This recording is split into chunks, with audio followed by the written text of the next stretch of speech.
جب چنگیز خان کا انتقال ہوا تو مرنے کے بعد اس کی لاش کو چھکڑے میں لاد کر صحرائے گوپی کے اس پار اس کے مرکزی شہر لایا گیا۔ راستے میں جس جگہ سے چنگیز خان کی لاش گزرتی، ان راستوں پر جو بھی قافلہ یا مسافر ملتا اسے قتل کر دیا جاتا، تاکہ کسی کو یہ خبر نہ ہو سکے کہ چنگیز خان مر گیا ہے۔ چنگیز خان کی لاش جب اس کے مرکزی شہر لائی گئی تو اسے دفن کرنے کے لیے صلاح و مشورہ ہوا۔ منگولوں کے ایک سردار کو چنگیز خان نے بتا دیا تھا کہ جب وہ مر جائے تو اسے شہر کے سب سے بڑے صنوبر کے درخت کے نیچے دفن کیا جائے۔ یہ درخت بہت اونچا اور بڑا تھا۔ اس درخت کو دیکھ کر چنگیز خان اکثر یہ کہا کرتا تھا کہ اس کا سایہ بوڑھے کے لیے بڑے آرام کی جگہ ہے۔ اس درخت کے ارد گرد صنوبر کے اور بھی چھوٹے چھوٹے درخت تھے، جنہوں نے ایک طرح سے اس بڑے صنوبر کے درخت کو گھیر رکھا تھا۔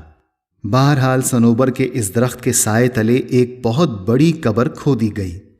اس کے بعد چنگیز خان کے اس گھوڑے کو مار دیا گیا جس پر اس نے اپنی آخری دنوں میں سواری کی تھی۔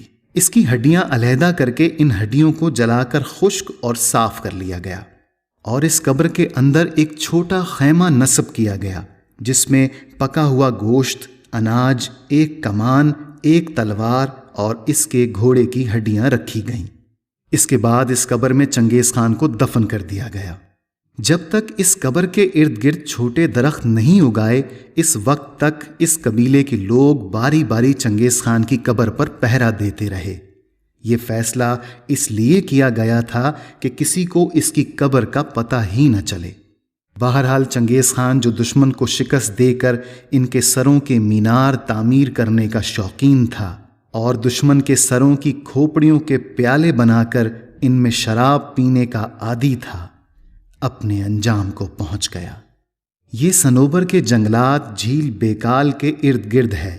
چنگیز خان کے ساتھ 40 نوجوان لڑکیوں کو جو کہ کماری تھیں ناچنے کے لیے بلایا قبر کے اندر، اور جب وہ رقص کر رہی تھیں تو اوپر سے ان کے اوپر مٹی ڈال دی گئی اور ان کو زندہ دفنا دیا گیا تاکہ چنگیز کا دل بہلتا رہے۔